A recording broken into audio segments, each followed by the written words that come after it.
Riffin' on Jazz on the Kazookian Network. Sonny Rollins. You got to improve, man. You got Coltrane and Ornette Coleman and these boys coming up. You better get your stuff together. Mr. Miles Davis. White people are funny. In America, they thought that I just woke up one morning and had the blues and started playing the trumpet. But it don't go like that, and you can't explain that to them. Miles was able to make something that was wrong into something that was right. Now they know. I'm not an accident. Riffin' on Jazz. Welcome in to Riffin' on Jazz. I'm Howard Robertson. I'm Melvin Massey. And Riffin' on Jazz is your weekly visit with friends, talking about this music that we love. That classic African-American art form called jazz. Melvin. Doctor, how you doing? I'm doing well, man. How are you? I'm cool. Good. Today, y'all might remember an old old tune by the group called Brick, called Daz. Disco Jazz, yeah. Oh, this is a derivative of that. Our show today is called Class. C-L-A-Z-Z, Class. That's classical jazz. Yeah. And we're going to start off with a guy named Freddie Ravel. And this is going to be a cool show. Y'all going to learn something. Check this out.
Rondo a la salsa. Wasn't that brisk? Oh, man, I love it when they do that. But, like you said, your music is eternal. It definitely is, because this bad boy is older than dirt. That song is. So here's how we're going to do this. I'm going to give you a little background about the composition itself, and then Melvin is going to give you some background on the artist. So in this case, this one was composed by one Amadeus Mozart. And you guys have all heard of Mozart. And this is based on music or a tune called Rondo alla Turca. and it's it was actually the third movement of a sonata number 11 for piano. Now, this was composed in 1783 in Vienna.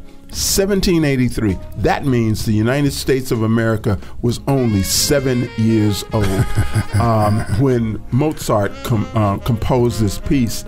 And obviously, anything that says rondo is fast. It's up-tempo. It's up-tempo. So know that. That's a musical term.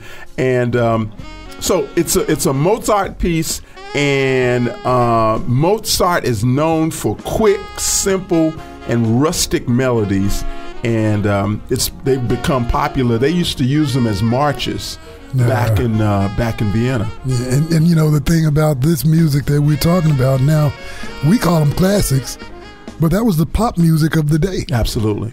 This is what they listened to. Absolutely.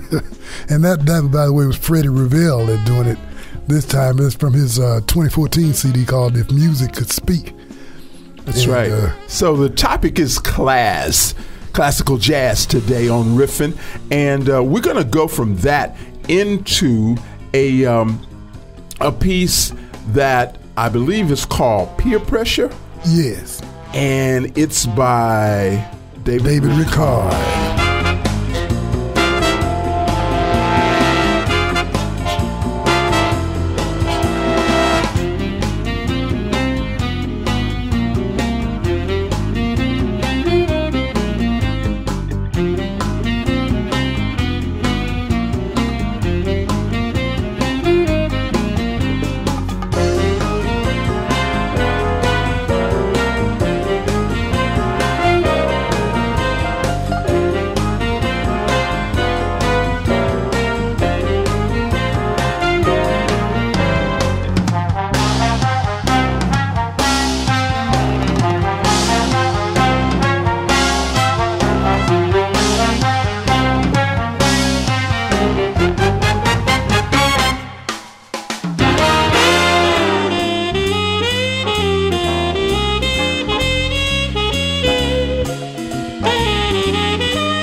Now, obviously, Malvin, that piece was called Peer Pressure.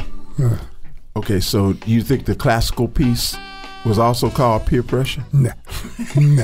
Not a chance. Not a chance. That was Peer Gynt, Opus 23, which was the music to an Henrik Ibsen. A lot of you have heard of the playwright whose name is Ibsen. Some people call him Henry Ibsen. But written in 1867, and that was by the Norwegian composer whose name is Edvard Grieg. Yes. And he wrote that piece. And our guy, David Ricard, redid it a little bit and called it Peer Pressure. This whole CD that Dave Ricard did, I Know That Song, Volume 1, on the Lester B Records. It's all classical music redone in a jazzy big band way. Wow. And it's good stuff. This cat is works with comics. Okay. He works with cartoons. He works for Disney. Oh, those kind of comics. Yeah, he works for Disney. Okay. He as a matter of fact, he wrote music for the Mouseketeers when Britney Spears and all of them were there.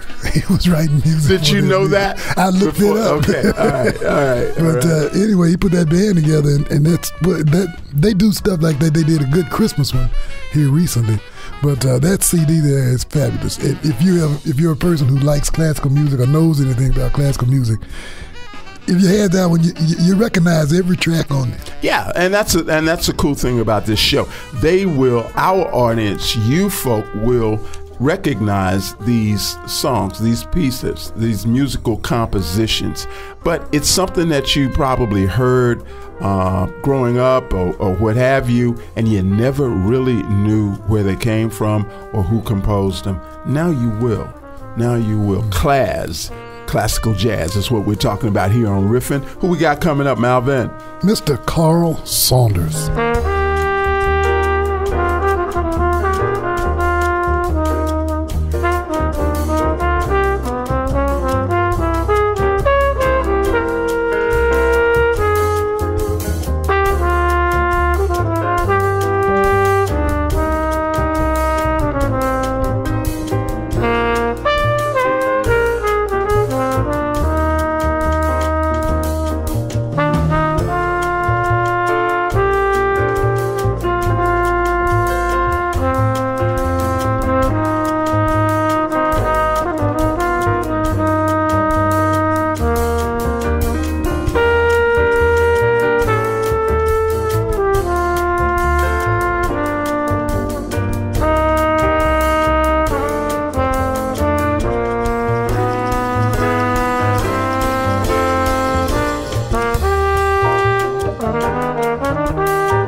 What do you think?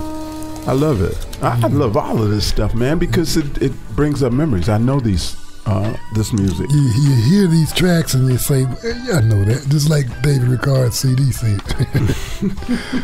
But this cat, Carl Saunders, man, that did this one, he is a trumpeter, composer, educator. He taught himself how to play by ear when he was a kid. Mm-hmm. And he has worked with people like Stan Kenton, Buddy Rich, Bill Holman, Claire Fisher, Ella Fitzgerald, Frank Sinatra, Mel Torme, Paul Anka.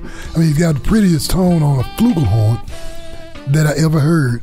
And he plays that, but he started off on a big old horn from when he was in the band and stuff. And the composition was Nocturne Opus 9 in E-flat major, and it was composed by Frédéric Chopin. Yes.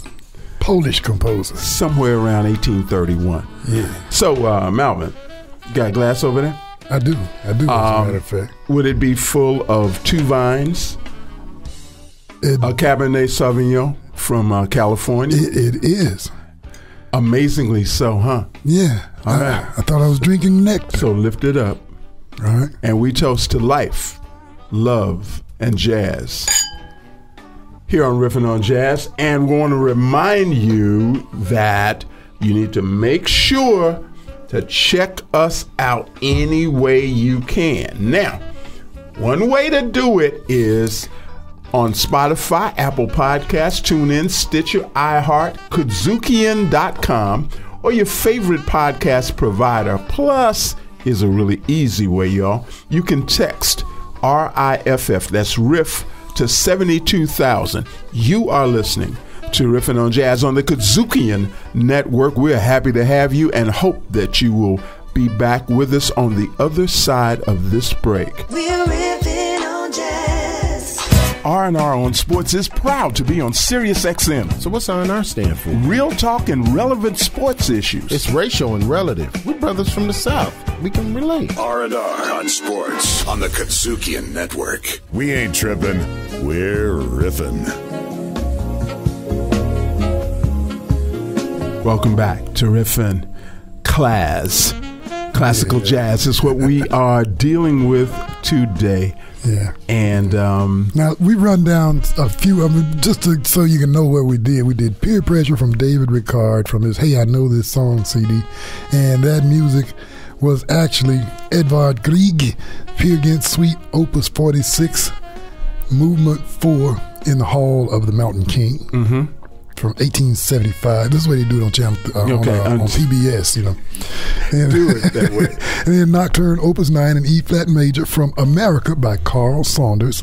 That was in 2014. He recorded that originally by Frédéric Chopin. Carl got a brother named Clarence. 1830, sometime between 1830 and 1832. All right. Now we're coming up to the man. Now, here's the thing about these composers, Malvin. These guys were so prolific. These guys were so writing all day long that they wrote things. They wrote opuses.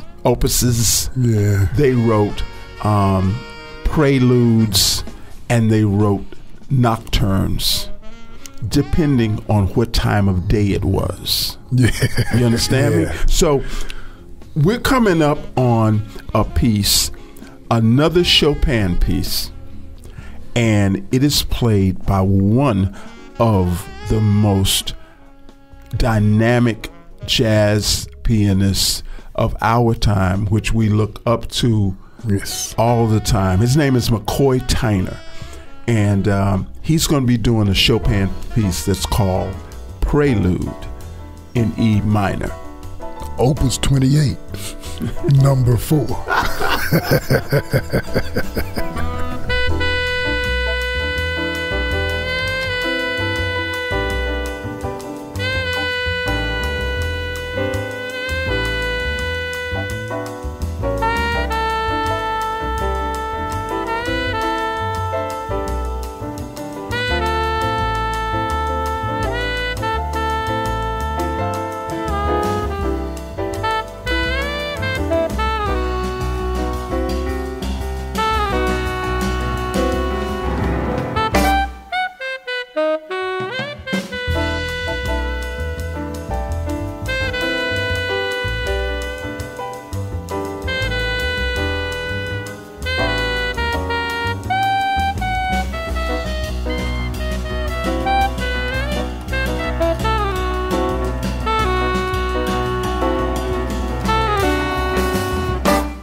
Now, what did you think about that? I love that.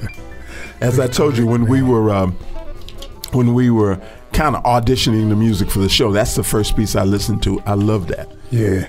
McCoy Tyner has that touch anyway. You know, he's such a skillful piano player. It just blows me away, man. Now, before we were talking about we were talking about how these composers wrote all of the time. They wrote music all of the time. Now, I want the listeners to understand something very, very clearly, okay?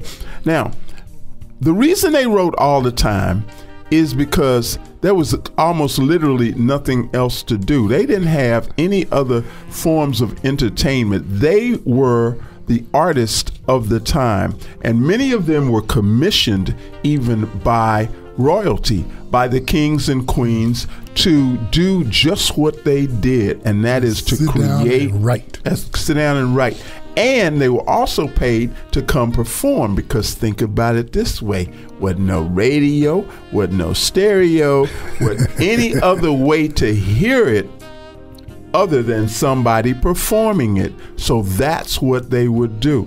And for authors, they would be paid to read their compositions, to read their works, or playwrights. They would do plays. So I mean, entertainment and arts were very, very important during this particular time. Yeah. I mean, very important. And even now, I mean, so this is just eternal. It goes on and on. And like I was saying earlier, we reuse these notes that were created for music. Totally. We reuse the same notes. Why not reuse the music? You totally recycle. Why not recycle the music? Yes. Yeah, that was from McCoy Tyner's Prelude and Sonata CD, by the way. That was Joshua Redmond, Antonio Hart, Christian McBride, Smitty Smith. So this next one you have to introduce, because you, my man, are the master of accents. Go ahead. Well, this is Trauma Rai from Scenes from Childhood by Schumann.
full disclosure, I've been coached.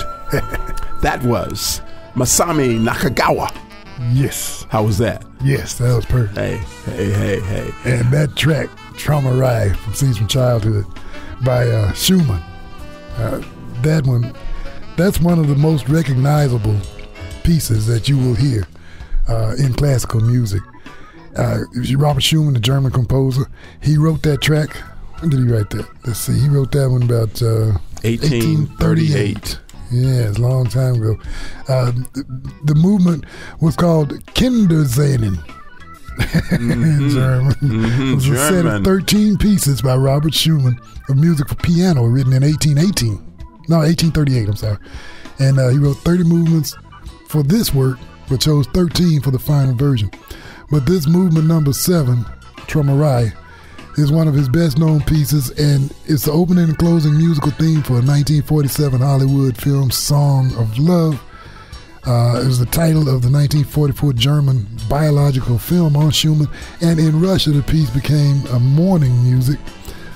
That's what mourning is in dead people. Mm-hmm. Mourning music being played, not early morning, played every year for the Minute of Silence and Victory Day, and they play it in their Tomb of the Unknown Dead from World War II. Real quickly, Mr. Nakagawa was born in Tokyo in 1947 and began taking flute lessons when he was a junior high school student, and he graduated. That's the thing I love about Japan. I mean, they specialize. He graduated from Music High School and went to Tokyo National University of Fine Arts and Music. Yeah. See, they spot you early on and then channel you through the proper educational channels. So that was a piece. We are dealing with classical jazz today on Riffin', and we've got much more to come.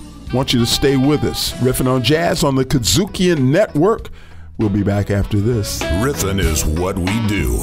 We're riffin' on jazz. Hey, I'm Williams Brack, co-host of Grind Set. The insight you gain from us and our guests will motivate you to take the leap into entrepreneurship. So stay with us. What's your grind set?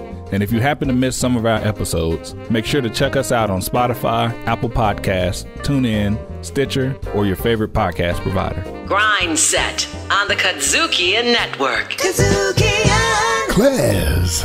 That's where we are right now. Classical jazz here on Riffin' on Jazz. Malvin Massey, Howard Robertson here with you.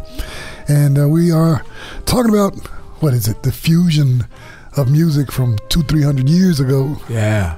Into music for right now. Shows you how lasting and classic that music is. Yeah. Eternal. That's the word. That is the word. That is the word. So we've got royalty coming up. Oh, yeah. The Duke.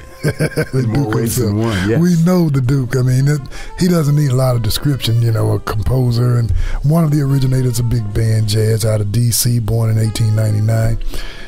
Well, he was the Duke. We all know who that is. But now this track he's doing, Howard, now you are the authority on this track he's doing. I'm not the authority. I've just been listening to this thing for many, many years, since I was introduced to it as a child by my mother. It's the Nutcracker. And so many people have heard the Nutcracker Suite by Tchaikovsky. And, when you hear it, you know it. Now, the Duke, in his own inimitable way, has slightly altered the dance of the Sugar Plum Fairies to be the Sugar Rum Cherry. Let's listen to Duke Ellington here on Classical Jazz, Sugar Rum Cherry.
Hopefully you recognize Dance of the Sugar Plum Fairies by Duke Ellington, which was Sugar Rum Cherry. Originally by Pyotr Ilyich Tchaikovsky. Now, Pyotr obviously is a derivative of Peter, but Tchaikovsky is a Russian composer of the Romantic. Ilyich? Okay, excuse me. Of the Romantic period. And he did a lot of other things, but it was kind of delayed gratification on the Nutcracker Suite, because originally it did not. It was not a success. It did not achieve wide acclaim. Okay.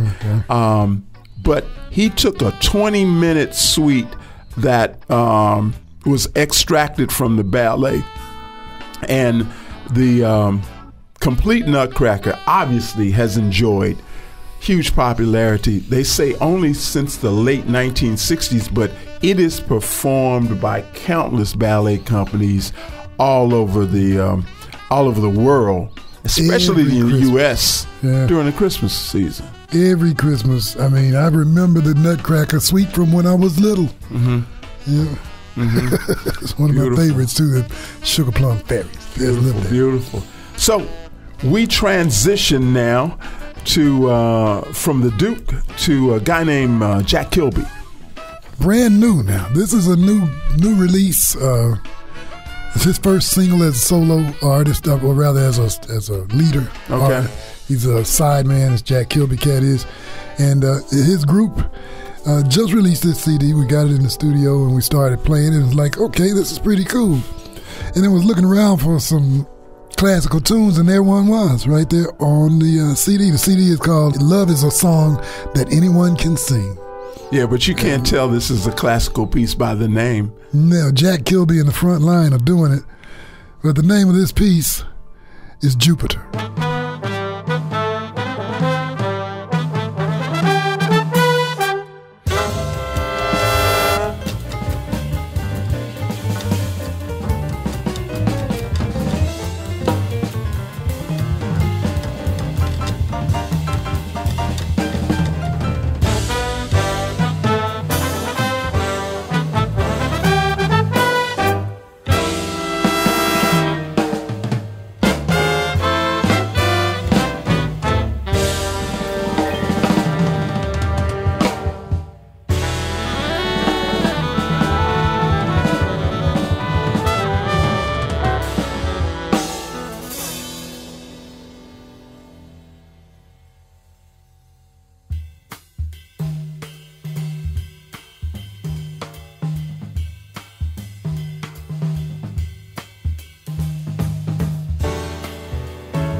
Jupiter. That's the name of that track from Love is a Song That Anyone Can Sing. That's a 2019 release by Jack Kilby and the Front Line, but is originally from Gustav Holst from the Planets Opus 32 from 1914. 1914? Yeah, we're moving on up the chain here. Yes, we are. Yes, we are. Yes, we are. Which is going to take us to our final piece before we leave class. Classical jazz is what we have been talking about here on Riffin' on Jazz. These are jazz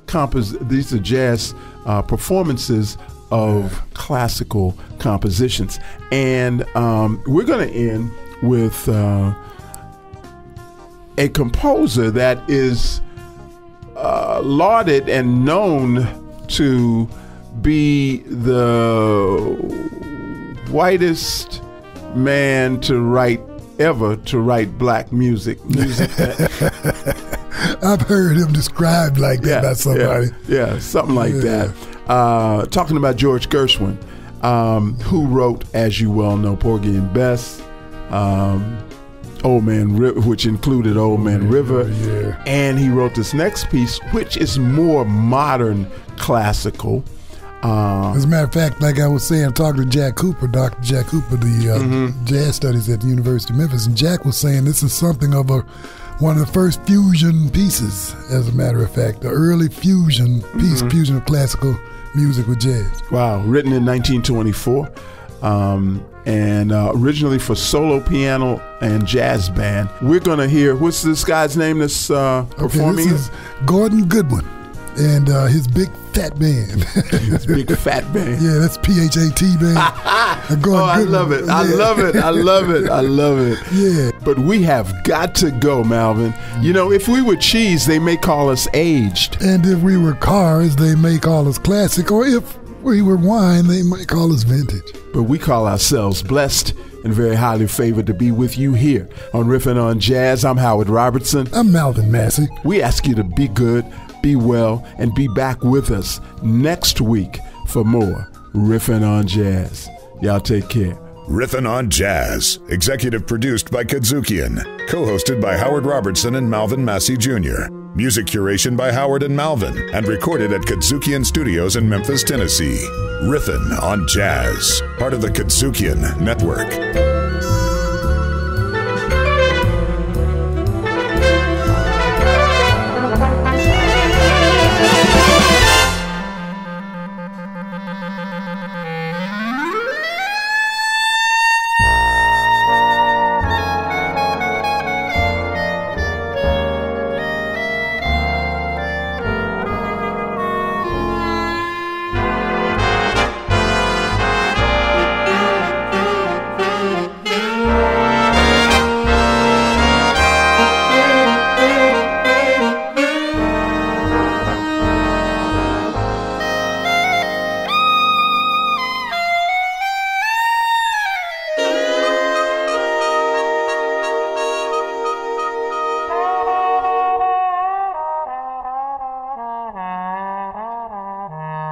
Oh,